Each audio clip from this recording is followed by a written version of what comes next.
স্বপ্ন বাস্তবায়ন না হওয়া পর্যন্ত তোমাকে স্বপ্ন দেখতে হবে। আর স্বপ্ন সেটা নয় যেটা তুমি ঘুমিয়ে ঘুমিয়ে দেখো।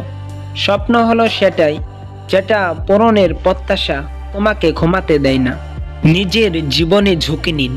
যদি আপনি জেতেন তাহলে নেতৃত্ব করবেন, আর যদি হারেন তাহলে আপনি অন্যদের সঠিক পথ দেখাতে পারবেন। আগের অধ্যায় বারবার পড়তে থাকলে পরের অধ্যায়গুলোতে যাওয়ার কোনো সম্ভাবনা নেই। সব শক্তি আপনার মধ্যে আছে, সেটার উপর বিশ্বাস রাখুন। এটা বিশ্বাস করবেন না যে আপনি দুর্বল। দাঁড়ান এবং আপনার মধ্যকার দৈবত্বকে চিনতে শিখুন। যেই কর্ম আপনাকে ভিতর থেকেই শক্তিশালী করে তোলে তা হলো একটা ভালো কর্ম, কিন্তু যেই কর্ম আপনাকে ভিতর থেকে দুর্বল করে তোলে সেটা হলো খারাপ কর্ম। তোমার মেধার ঘাটতি থাকতে পারে, কিন্তু তোমার চেয়ে বেশি পরিশ্রম অন্য কেউ করবে সেটি তো হতে দেওয়া যায় না। পরিশ্রম দিয়ে মেধার ঘাটতি অবশ্যই পুষিয়ে নেওয়া যায়।